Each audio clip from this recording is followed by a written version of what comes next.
Bagaimana kabarnya hari ini? Luar biasa karena kita punya Tuhan yang luar biasa. Nah saudara, ya Roh Kudus itu penting dalam kehidupan orang percaya. Karena itu pastikan supaya kita semua dipenuhi dan hidup dipimpin oleh Roh Kudus. Karena tidak semua orang Kristen itu hidup dipenuhi dan dipimpin oleh Roh Kudus. Ya banyak juga yang penuh dengan Roh Kudus. Nggak usah angkat tangan. Karena itu tidak semua orang yang mengaku Kristen tuh akan masuk surga. Ya kalau kau tidak punya Roh Kudus, maka Alkitab berkata Roh Kudus itu adalah materai. Sesuatu itu bisa dikatakan sah kalau ada materai. Ya, dan tentunya orang yang ada Roh Kudus itu tidak ditentukan oleh pendetamu, itu nggak ditentukan oleh sertifikat kelulusan STH, MTH, hahaha. Enggak, tapi Roh Kudus materai. Ya Roh Kudus yang tahu siapa kepunyaannya dan kepada siapa dia berdiam.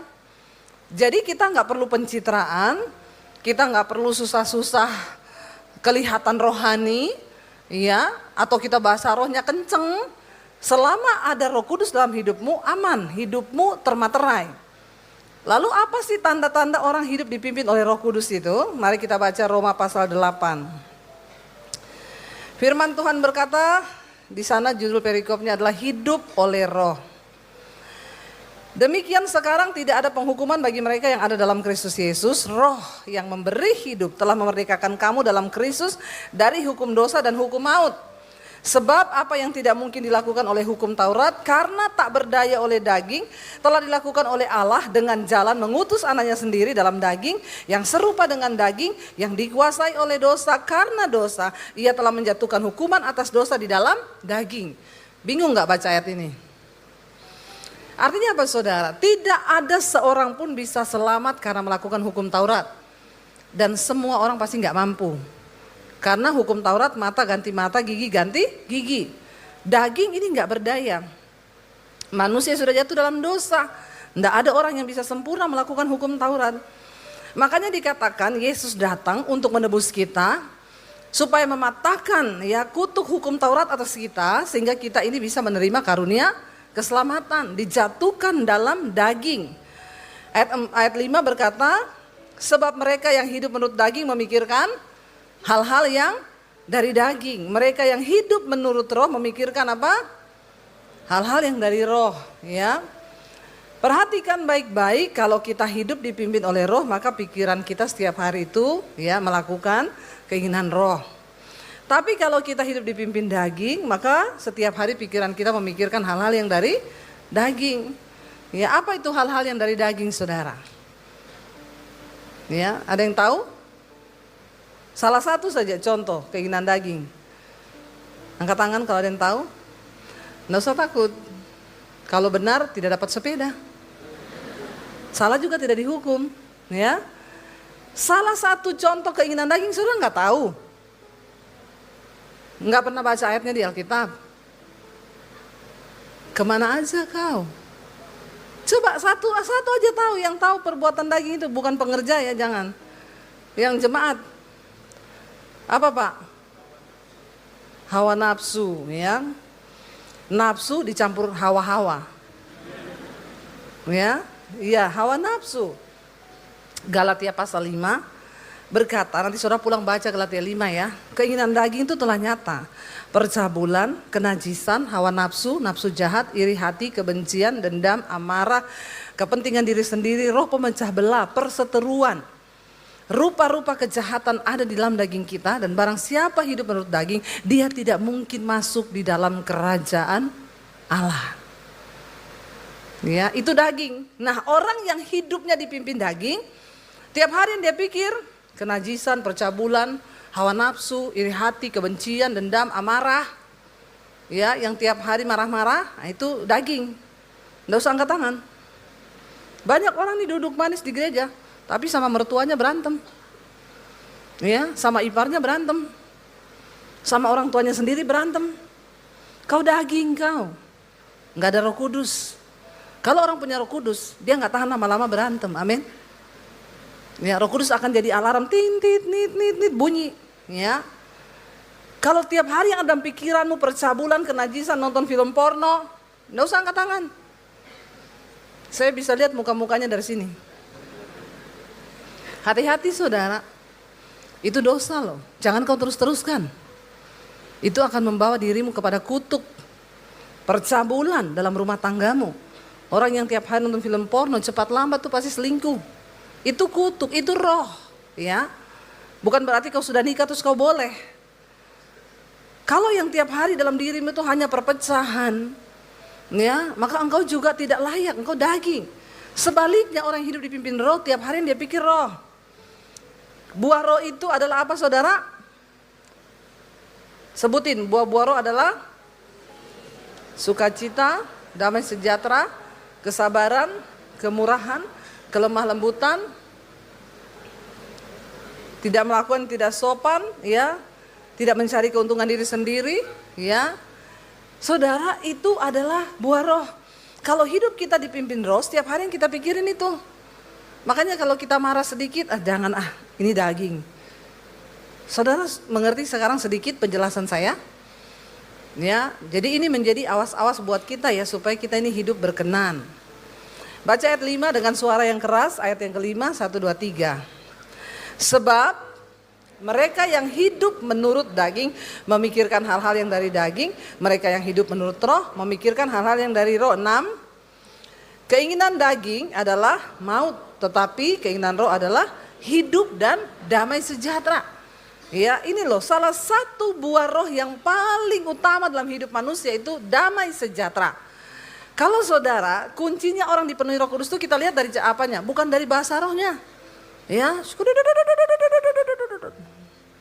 ya, walaupun dia bahasa roh, kalau di rumah berantem, ya, maka itu hanya karunia, tapi bukan buah. Yang akan Tuhan cari dari hidup kita adalah buah roh.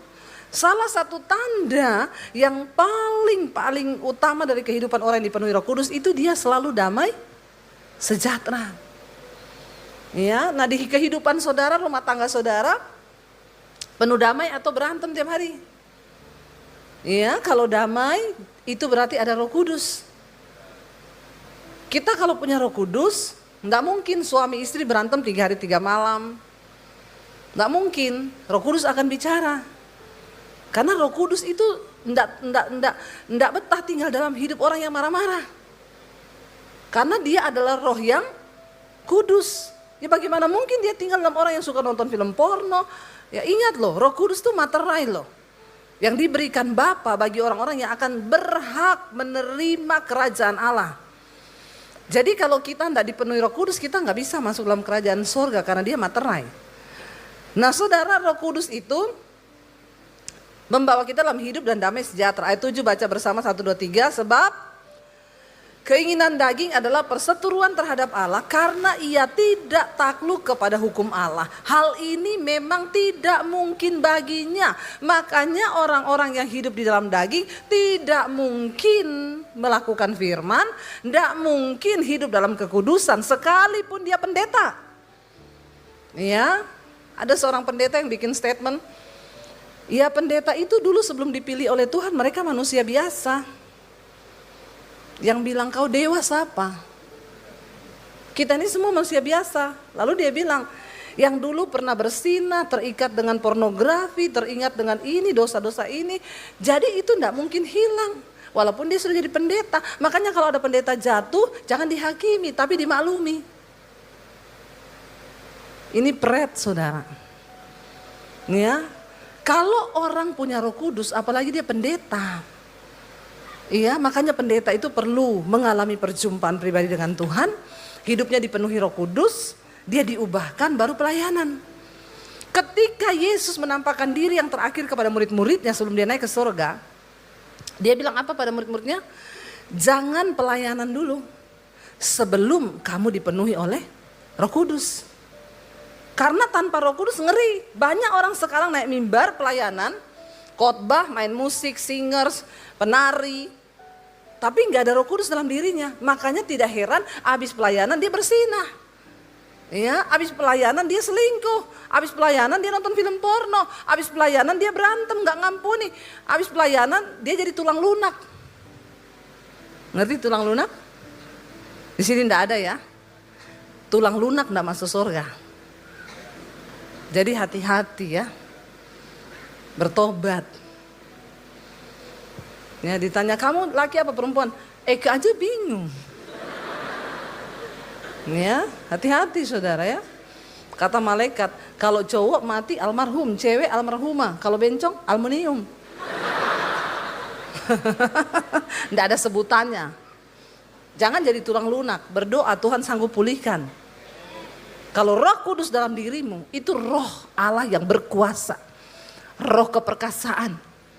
Ya, nggak ada yang mustahil. Saya sudah layani banyak tulang lunak bertobat sekarang.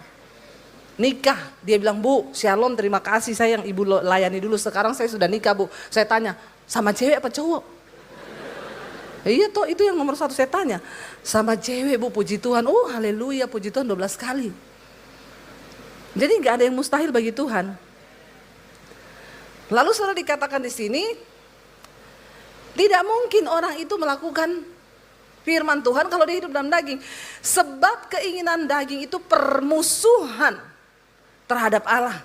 Kau boleh duduk di gereja, kau boleh pelayanan. Kalau kau hidup terus melakukan daging, kau musuhnya Tuhan loh. Ini serius saudara. Bagaimana mungkin hidupmu mau diberkati kalau kau saja memusuhi Tuhan? Loh, kok berani banget musuhi Tuhan? Hati-hati orang yang memusuhi Tuhan, gak mungkin hidupmu itu lurus. Gak mungkin hidupmu diberkati. Ya, hidupmu terkutuk karena kau memusuhi Tuhan sebab kau tidak takluk kepada hukum Tuhan.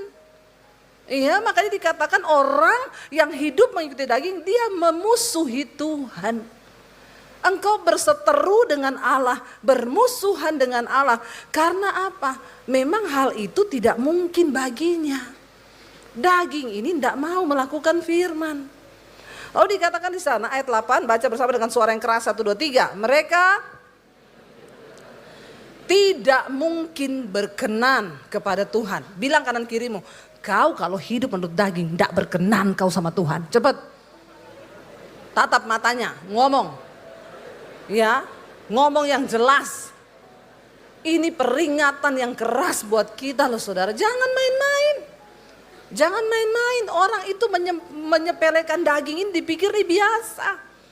Ya, daging gak mendapat tempat dalam kerajaan Allah. Makanya dikatakan mereka yang hidup dalam daging tidak mungkin berkenan kepada Tuhan. Loh, saya khotbah loh, gak peduli. Makanya Yesus berkata banyak di akhir zaman akan berkata, Tuhan aku melakukan mujizat demi namamu. Aku bernubuat demi namamu. Aku khotbah demi namamu. Tuhan bilang aku tidak kenal engkau pembuat kejahatan. Tidak berkenan. Berkenan aja kagak. Apalagi doanya dijawab. Apalagi melihat mujizat. Kenapa banyak orang Kristen tidak pernah melihat mujizat? Karena engkau bermusuhan dengan Tuhan. Tapi kau nggak tahu. Hari ini saya kasih. Bilang kanan kirimu, udah tahu belum kau? Ya, bener ini, serius ini. Ayat yang 9 berkata, 1, 2, 3 dengan suara yang pede dan nyaring. 1, 2, 3. Tetapi, melainkan dalam roh, jika memang roh Allah diam di dalam kamu. Tapi jika orang tidak memiliki roh Kristus, ia bukan milik Kristus. Kita memang tidak hidup dalam daging, melainkan dalam roh. Jika memang roh Allah diam di dalam kita, tapi jangan terlalu pede. Ya, kalau roh Allah diam dalam kita, roh Allah itu tidak suka diam dalam kehidupan orang yang tidak kudus. Tidak mungkin dia berdiam. Apalagi yang merokok, batuk-batuk dia, berasap. Tidak suka dia tinggal dalam kehidupan orang yang merokok. Orang yang najis. Kenapa kita harus hidup kudus saudara? Karena ada satu kuasa penolong yang akan diberikan. Makanya Alkitab berkata tubuhmu itu adalah bait Allah, bait Roh Kudus. Misalnya Pak Jokowi bilang, Pak nanti malam saya datang ke rumah Bapak. Saya mau tanya, Bapak bersihin gak itu rumah? Atau Pak Yosia lah, kejauhan Pak Jokowi ya. Pasti dalam hati saudara terlalu muluk-muluk. Gak mungkin lah Pak Jokowi datang ke rumah saya. Kalau Pak Yosia bilang, Pak nanti malam saya ke rumah Bapak. Bapak rapi-rapiin rumah enggak? dibersihin. Kalau perlu nggak ada satupun kotoran. Ini tamu agung mau datang. Gembala saya nih Pak Yosia mau datang. Kalau Roh Kudus mau masuk dalam hidupmu, dia Roh Allah, Roh Kudus. Namanya saja Roh Kudus. Pasti tempat tinggalnya kudus. Orang itu kan dikenal dari namanya, saudara. Dia nggak mau berdiam dalam kehidupan orang yang penuh kepahitan, iri hati, kebencian. Ini nggak betah Roh Kudus. Saya aja ketemu orang model begini nggak betah, apalagi Roh Kudus. Bener nggak? Saudara ketemu orang yang marah-marah betah nggak? Istri-istri kalau suamimu tiap hari marah-marah kau betah nggak? Tolong ibu-ibu jawab dengan suara yang keras. Nggak usah takut, nggak usah lihat muka suamimu, lihat saya saja.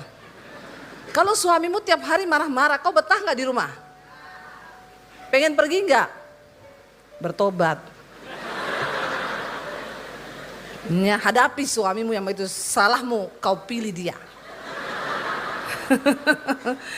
Ya, tapi jangan kau pergi ke dapur bikin kopi kasih sianida. Ya, nggak ada orang lah betah dengan orang yang marah-marah. Mana ada kita betah, kita ini kan senang dengan orang yang ketawa-ketawa, sukacita, happy, ya enggak? Dikatakan kalau memang Roh Kristus ada dalam dirimu, kau milik Kristus. Tapi orang yang tidak memiliki Roh Kristus bukan milik Kristus. Kita nggak punya Roh Allah, kita bukan milik Tuhan loh. Nggak mungkin dijemput pada hari Tuhan datang kemudian. Makanya aku Tuhan aku ibadah di NDC loh, tiap minggu aku datang loh. Waktu itu Bu Debbie yang khotbah, Tuhan bilang tapi kau tidak dengar khotbahnya toh. Kau dengar tapi kau tidak masukin ke dalam hati. Iya loh saudara, ayat yang ke-10, baca 1, 2, 3. Tapi jika Kristus ada dalam kamu, maka tubuh memang mati karena dosa. Tapi roh adalah kehidupan oleh karena kebenaran. Tubuh kita ini sudah mati karena semua kita sudah jatuh di dalam kutub dosa. Tetapi roh kita dihidupkan kembali lewat kematian Kristus. Dan roh ini akan memimpin kita ke dalam segala kebenaran. Jadi begitu saudara, kalau ada Roh Kudus, dia memberi kehidupan kepada kita oleh karena kebenaran. Nah kalau nggak ada kebenaran dalam diri kita, yo sama aja kita berarti mati lagi. Karena masih daging. Lalu ayat 11, baca bersama 1, 2, 3. Dan jika roh dia yang telah membangkitkan Yesus dari antara orang mati diam di dalam kamu, maka ia yang telah membangkitkan Kristus Yesus dari antara orang mati akan menghidupkan juga tubuhmu yang fana itu oleh rohnya yang diam di dalam kamu. Tubuh kita ini tadinya mati karena dosa. Tapi karena kalau ada Roh Kudus, roh yang membangkitkan Kristus dari kematian ini, roh kehidupan. Kalau dia ada dalam hidupmu, dia akan menghidupkan kembali tubuhmu yang tadinya kau serahkan untuk kepentingan dosa. Setelah kau mengenal Kristus, makanya ada firman Tuhan yang berkata, jangan lagi engkau menyerahkan anggota-anggota tubuhmu sebagai senjata-senjata kelaliman untuk dipakai melakukan dosa. Tapi serahkanlah tubuhmu sebagai orang-orang yang dahulunya mati, tapi telah ditebus untuk menjadi senjata-senjata kebenaran. Contoh, saya dulu sebelum bertobat tidak kenal Yesus, mulut saya ini saya pakai untuk memaki-maki orang. Iya. Ya, saya pakai untuk membenci orang, saya pakai untuk menggosipkan orang. Ya, tangan saya ini saya pakai untuk melakukan dosa, pukul orang, curi barangnya orang. Kaki saya pakai untuk melakukan dosa, pergi ke tempat naik klub, kedugem. Tapi ketika saya berjumpa dengan Tuhan Yesus, saya menerima dia sebagai Tuhan dan Juru Selamat. Saya mempersilahkan Roh Kudus mengambil alih hidup saya. Saya menyerahkan anggota-anggota tubuh saya. Sekarang mulut saya pakai untuk memberitakan firman Tuhan. Udah gak bisa keluar maki-makian dari sini, gak bisa. Karena ada Roh Kudus yang menguasai. Gak betah marah lama-lama itu gak betah. Alarm sini bunyi terus nit. Kalau pintu mobil saudara kebuka gak kekunci, bunyi kan alarmnya. Dia baru berhenti ketika saudara tutup. Kan? Roh Kudus begitu, waktu kau marah dia bunyi terus alarmnya, maka kita tidak sejahtera. Aduh ini kenapa ya? Roh Kudus ngomong, kamu tuh marah tadi sama suamimu loh. Dalam nama Yesus. Iya sana berbaikan. Supaya alarm ini tidak bunyi terus. Nanti kita pergi abaikan, bunyi terus. Nit. Saya mau pelayanan, kalau saya lagi jengkel sama suami, saya berangkat kadang ya, dulu kita pelayanan sendiri-sendiri. Ya udah saya berangkat dulu pelayanan, lagi jengkel nih. Duduk di gereja mau khotbah, Roh Kudus nyala, nit, mau khotbah, lu nggak layak lo kamu. Kamu tadi marah lo sama suamimu. Ya, saya WA suami saya, sorry ya, tadi aku marah sama kamu, aku nih mau khotbah, ampuni ya. Dia kadang balas, biasa aja keles. Tapi Roh Kudus bunyi. Hati-hati saudara, kita harus bisa membedakan loh. Ya, mana suara setan, mana suara Roh Kudus. Setelah saya bereskan, suami saya udah balas begitu, baru saya alarmnya mati. Loh nggak usah gitu ya, saya ini disuruh kasih uang sama orang. Saya nggak lakukan nih, bunyi terus alarm itu. Saya tahan sebulan, bunyi terus dia. Itu yang Rasul Paulus bilang, aku ini tawanan roh. Saya pernah saudara dapat suara Tuhan, Roh Kudus ngomong, kamu harus beliin mobil pendeta itu. Saya tengking langsung dalam nama Yesus. Ini pasti setan. Setan memang setan. Ya, saya usir jauh-jauh. Itu suara kan nggak ada yang dengar, cuma saya loh. Cuma saya loh. 1 minggu bunyi terus alarmnya, nit. Aduh, saya gelisah saudara. Kan enggak ada yang tahu loh, cuma saya loh yang dengar suara itu. Saya tengking terus dalam nama Yesus, dalam nama Yesus, dalam nama Yesus. Ya jelas lagi, kamu harus beliin pendeta itu mobil yang sama kayak punyanya wakil gembalanya. Saya cek harganya 425 juta. Ini saya bersaksi sama saudara. Ya, tapi kalau didengar khotbah saya ini sama orang-orang yang hatinya perlu iri dengki, diangkat lalu gini, halu. Pendeta halu, padahal yang saya kasih mobil itu benar-benar ada. Orang kalau hatinya penuh kebencian itu semua difitnah saudara. Ya. Lalu akhirnya saya nggak betah, berbulan-bulan saya tengking itu suara, alarmnya bunyi terus. Akhirnya saya bilang begini, oke Tuhan, kalau ini memang suaramu, saya minta peneguhan sama suami saya. Kalau suami saya bilang iya, berarti itu suaramu. Tapi kalau suami saya bilang tidak, berarti setan. Saya tahu suami saya ini bukan pelit, tapi perhitungan. Beda ya, beda antara pelit sama perhitungan.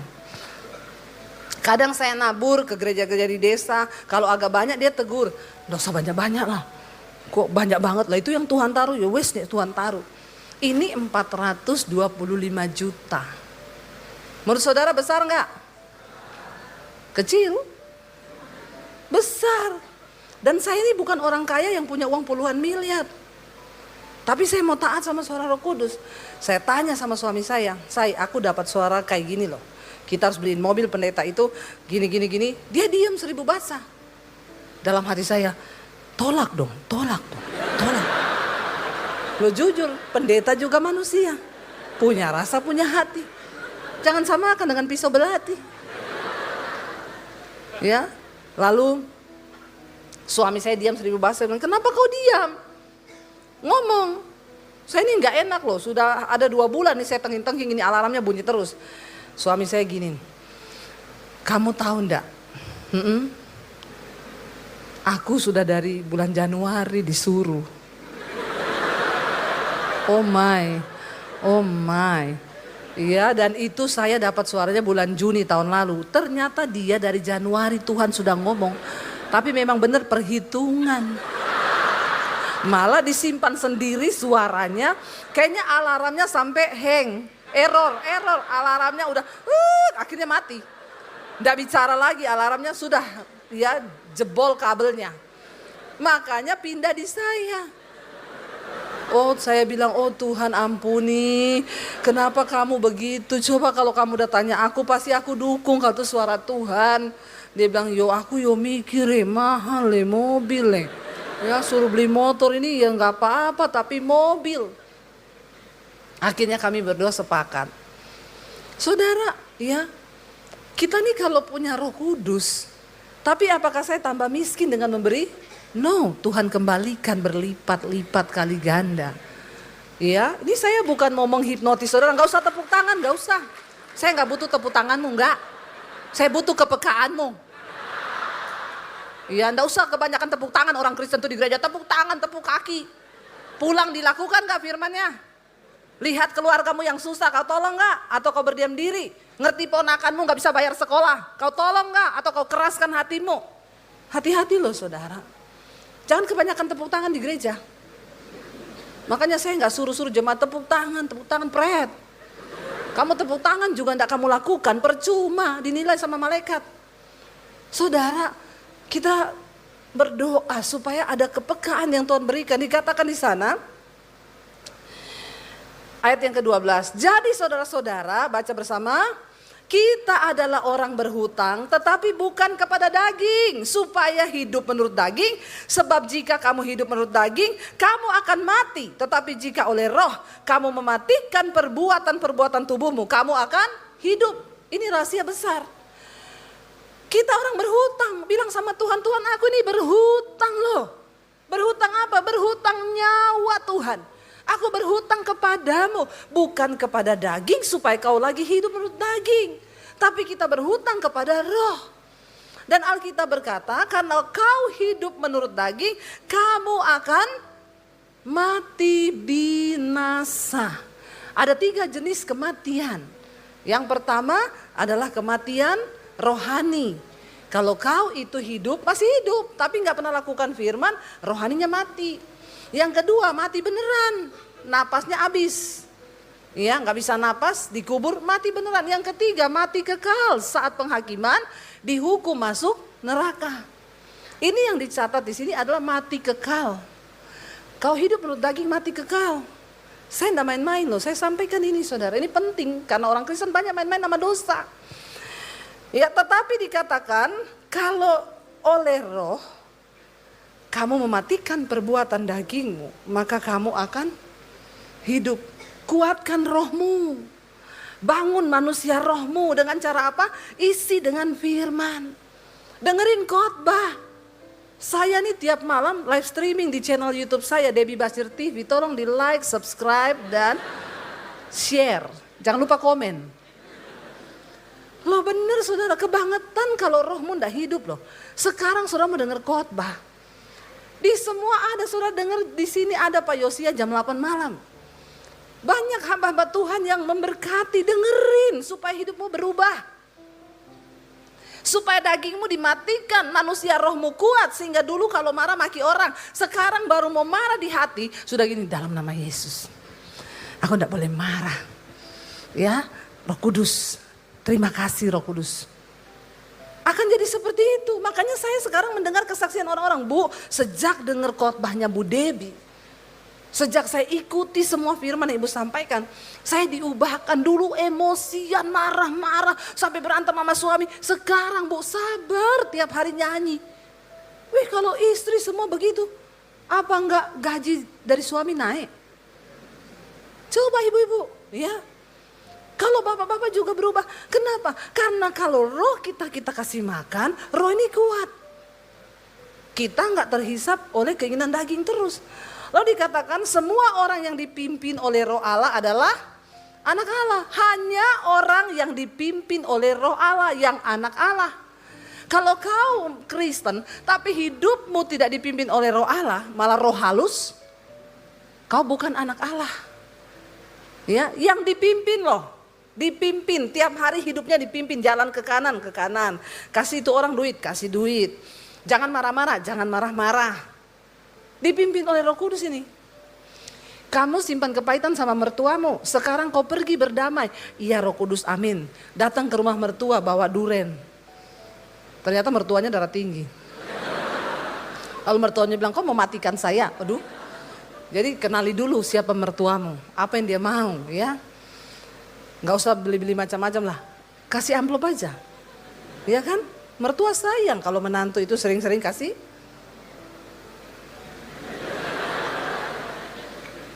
Amin. Itu namanya kau hidup dipimpin roh. Ya, tapi kau mertua berantem ini. Belum tahu siapa ya. Lihat aja kamu. Mulai sekarang saya larang anakmu kasih duit sama kau. Nah, ini bukan roh Allah, roh halus alias syaiton. Bertobat saudara. Sebab kamu tidak menerima roh perbudakan yang membuat kamu menjadi takut lagi. Tetapi kamu telah menerima apa? Roh Allah yang menjadikan kamu anak Allah. Oleh roh itu kita berseru, ya Aba, ya Bapa. Roh itu bersaksi bersama-sama dengan roh kita bahwa kita adalah anak-anak Allah. Waktu kita sudah dipenuhi Roh Kudus, kita menjadi anak Allah, barulah terjadi ayat 17 baca bersama. Dan jika kita adalah anak, maka kita adalah ahli waris. Maksudnya orang-orang yang berhak menerima janji-janji Allah yang akan menerimanya bersama-sama dengan Kristus, yaitu apa? Jika kita menderita bersama-sama dengan Dia, supaya kita juga dipermuliakan bersama-sama dengan Dia. Banyak orang Kristen ayat ini di stabilo, tapi dia lupa yang di atas-atas tadi. Bagaimana bisa ayat ini terjadi dalam hidup kita? Kita berhak menerima janji-janji Allah. Di Alkitab ada begitu banyak janji tentang pemeliharaan Tuhan. Mujizat dalam hal keuangan, damai sejahtera, semua. Tapi kenapa banyak orang Kristen tidak pernah mengalami itu? Bu, saya kalau dengar orang bersaksi kok saya nggak pernah ya mengalami begitu. Karena kau bukan anak Allah. Sebab dikatakan di sini, dan jika kita adalah anak, maka kita nih ahli waris. Maksudnya orang-orang yang berhak, karena ternyata banyak orang Kristen tidak berhak. Karena kau bukan ahli waris, kau bukan anak Allah. Yang akan menerimanya bersama-sama dengan Kristus. Kita akan menerima semua janji Tuhan itu. Kalau apa? Kalau kita menderita bersama-sama dengan Dia. Kristus mati di atas kayu salib menjatuhkan hukum atas daging. Kita tidak perlu disalib lagi. Kita nggak perlu disalib, saudara, digantung disalib gitu. No. Tapi kau harus menjatuhkan hukuman atas daging. Waktu daging bilang marah saja. Enggak, aku enggak mau marah. Aku mau mengampuni. Itu kau sedang menyalibkan dagingmu. Waktu kau benci orang, lalu ada suara yang bilang benci saja, itu kan daging. Enggak, aku mau mengampuni. Itu kau sedang menyalibkan dagingmu. Mari belajar saudara. Ya, saya tutup dengan satu kesaksian. Cepat aja ini. Mas, itu jam tambah 10 menit mas. Kenapa itu sudah habis ya? Saudara, saya tuh kemarin nih loh baru mengalami masalah. Dari bulan Februari, singkat cerita, ada seorang ngangkat foto saya. Bukan foto saya, dia ngangkat satu foto lalu dia tulis dengan caption begini. Ya, orang-orang ini kenal sama Debbie Basir. Debbie Basir itu penipu, pendusta. Dia berbohong dengan kesaksian hidupnya. Dia itu dari kecil Kristen dan dia tidak pernah diusir oleh keluarganya. Tapi dia mengaku-ngaku diusir hanya untuk mendapatkan uang dari pelayanan. Saya di komen semua ratusan orang yang sakit jiwa komen di situ. Saya berharap saudara tidak sakit jiwa ya. Kalau ada orang begitu, klarifikasi dulu. Jangan ikut-ikut terprovokasi. Oh iya tuh makanya ya saya juga duga ini orangnya gini-gini. Semua saudara. Lalu saya di-tag orang, Ibu Debbie Basir tolong klarifikasi ini benar enggak? Saya masuk. Ini tidak benar. Kalau saya penipu, maaf ya, saya punya keluarga. Saya punya teman sekolah, SD, SMP, SMA. Tanya aja sama mereka, dulu saya itu bagaimana? Saya sekolah itu agamanya apa? Tanya, kan ada faktanya. Yang kedua, saya bilang jangan sembarang ya Pak, karena semua itu ada hukumnya. Ya, kalau ini diterus-terusin jadi masalah. Dia nggak peduli, semakin di situ gini-gini, wah semakin saya dihujat. Lalu saya kepikiran, suami saya bilang enggak usah dipikirin say, santai aja, kamu tuh public figure loh sekarang. Saya kadang lupa loh, oh iya? Lupa saya kalau saya di public figure. Lalu saudara saya, ya udah saya berusaha lupa lah, biasalah ya. Namanya juga orang banyak lah orang sirik gitu ya, tanda tak mampu. Saya biarin saudara. Februari, Maret. Dia angkat foto saya, jadi saya ke Jepang satu keluarga. Saya upload foto saya di Jepang, saya tulis gini, apa yang tidak pernah dilihat mata, tidak pernah dengar telinga, itu yang disediakan Tuhan bagi orang-orang yang mengasihinya. Kenapa saya tulis begitu? Karena itu buat saya mujizat. Saya tuh loh baru ngomong sama suami saya gini, "Say, kita ini belum pernah loh ke Jepang." "Oh ya, ya udah kita atur waktu ke Jepang yuk." Baru ngomong begitu, tiba-tiba ada yang WA, "Shalom Bu Debbie, Ibu sudah pernah ke Jepang?" Loh, saya tuh enggak ngomong loh. Ya, "Ibu, saya mau ke Jepang lihat anak saya, kalau ibu mau ikut kirim paspor, saya beli tiket sekalian, saya sediakan hotel, ibu enggak usah bayar apa-apa." Lo buat saudara mujizat enggak?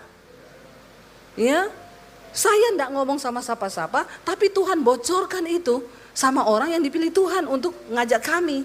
Makanya kejar perkenanan Tuhan, saudara. Banyak janji-janji Tuhan yang terjadi itu kan enggak pernah saya pikirkan. Saya pikirnya saya mau keluar duit kan. Akhirnya kami diajak lah, makanya saya angkat. Bulan Maret foto saya diangkat. Tulisannya gini, "Ya beginilah kalau pendeta hedon yang suka jual-jual ayat. Jalan-jalan ke luar negeri pakai uang gereja, pakai uang perpuluhan." Saya jengkel baca itu, saudara. Saya ini bukan gembala loh. Saya nggak pakai uang gerejanya siapa-siapa. Saya YouTuber, maaf ya. Maaf, ya. Nggak usah tepuk tangan. Nggak usah, nggak perlu, nggak penting itu tepuk tanganmu. Ya, saya bilang loh, saya YouTuber dituduh pakai uang gereja yang mana yang saya pakai? Saya berusaha sabar, saya komen lagi di situ. "Pak, hati-hati ya, Bapak udah angkat foto saya tanpa izin dan ini ujaran kebencian loh. Saya ini nggak pakai uang gereja yang siapa-siapa." Malah semakin dihujat, ratusan komen termasuk dari beberapa pendeta. Ya, "Gini, memang gini, iya toh gini." Akhirnya saya komen, "Pak, semua itu ada hukum ya. Ingat sekarang ada pasal, saya kasih pasal undang-undang ITE-nya. Ya, kalau kau pencemaran nama baik, 6 tahun penjara, denda 1 M. Enggak digubris malah, iya kan, pendeta kadrun. Begitu di gini, mau melaporkan orang ke polisi. Aduh, ya saya sabar, saudara, sabar. Dihujat lagi ratusan komen di situ. Saya nggak bisa tidur kalau malam. Jam 2 malam saya belum tidur. Suami saya gini, "Saya tidur loh, besok kita pelayanan. Jangan sampai kamu sakit loh. Nggak usah kau gubris." Dia tidur biar ada fitnah, ada apa, suami saya ini tidur. Tidur dia, nyenyak ya. Beda memang orang Solo sama Sulawesi. Ya, tidur. Sampai kadang saya bilang, "Aku enggak bisa, saya orang ini tuh maunya apa ya?" Saudara tahu, setiap malam saya doain orang itu. Saya sebut namanya karena Alkitab suruh begitu toh. "Tuhan, aku berkati orang ini dalam nama Yesus. Apa maunya dia Tuhan? Tolong Tuhan masalah ini." Karena semakin banyak. Suami saya itu setiap malam itu loh, "Saya tidur rendah Isa, kosongkan pikiranmu." Saya itu mau sedih atau mau menangis. Suami saya bilang, "Kosongkan pikiranmu." Tuhan Yesus ya. Kalau saudara mau belajar mengosongkan pikiran, hubungi suami saya. Ya. Dalam hati saya, gila aku saya kalau kosongkan pikiran, gila. Kau mau saya gini. Bagaimana cara kosongkan pikiran? Coba saudara, ya ndak bisa toh. Ya memang aduh saya tuh bingung ya. Dia ngorok, saya ndak tidur lagi. Akhirnya saudara ya udah, ini singkat cerita ya. Lalu saya biarin tuh dari Mei kan, dari Maret saya biarin, Maret, April, Mei. Saya lagi pelayanan di Palu, ada orang kirim screenshot, "Bu, Ibu kenal orang ini?" Dia lagi. "Kenapa Bu?" "Nih dia inbox saya. Kata-katanya jangan percaya Debbie Basir itu pembohong, penipu. Gini. Wah, ini sudah nyerang pribadi. Saya tanya sama suami, "Ini gimana saya?" Dia bilang, "Ya udah, ini sudah enggak benar loh, kita lapor polisi aja." Saya telepon teman saya polisi, "Pak, kayak begini saya fotoin semua. Ini bisa diperkarakan?" "Bisa Bu, sangat bisa. Ini kena pasalnya berlapis. Pencemaran nama baik, perbuatan tidak menyenangkan, ini semua ada hukumnya." Hati-hati saudara, ngupload foto. Kalau saudara tidak izin orang dan orang merasa itu dia tidak senang, dia bisa lapor saudara. Jangan upload foto saya gendut, saya bisa lapor saudara. Karena itu perbuatan tidak menyenangkan. Kadang jemaat minta foto sama saya, dia upload foto, dia cantik, saya begini. Saya itu tidak menyenangkan loh ya. Kau cantik tuh saya jelek, hati-hati sekarang. Apalagi saya kelihatan gendut banget, dia langsing. Oh ini bahaya saudara, ada hukum pidana loh. Akhirnya teman saya bilang gini, "Bu, Ibu mau lapor, itu berarti di penjara. Tapi kalau Ibu mau berdamai, bikin pengaduan saja." Akhirnya kami mengadukan lah. Saya cuma minta 2 syarat. Kalau orang ini mau kapok, dia bertobat, kami ampuni. Satu syaratnya dia harus hapus semua ujaran kebencian di Facebooknya terhadap semua pendeta, karena ada banyak pendeta di situ. Ya turunin semua, termasuk tokoh-tokoh agama yang lain, diangkat juga sama dia, turunin. Yang kedua, saya minta kamu bikin video klarifikasi, saya sudah menyakiti Ibu Debbie Basir, memfitnah dia gini. Udah akhirnya dipanggil sama polisi, singkat cerita, dia upload video. Ya, uploadnya begini. Tanggal sekian saya ada upload foto Ibu Debbie sekeluarga tanpa izin Ibu Debbie, sehingga saya ini dituntut. Menurut saudara, ya, tambah fitnah lagi toh. Lalu saya diancam begini, akhirnya saya, waduh, yang masuk semua hujatan. Oh memang iya toh, dasar pendeta begini, ratusan. Ya itu orang-orang sakit jiwa. Saya dikasih tahu orang, Bu itu dia sudah upload video, saya lihat, waduh saya dihujat semua, saya telepon langsung, Pak. Berarti saya teruskan ke laporan ya, Bapak siap-siap aja di penjara ya. Kumpulin semua bukti kebohongan saya, kita selesaikan di kantor polisi. Itu Bapak angkat video, saya semakin dihujat. Mana Bu, mana itu?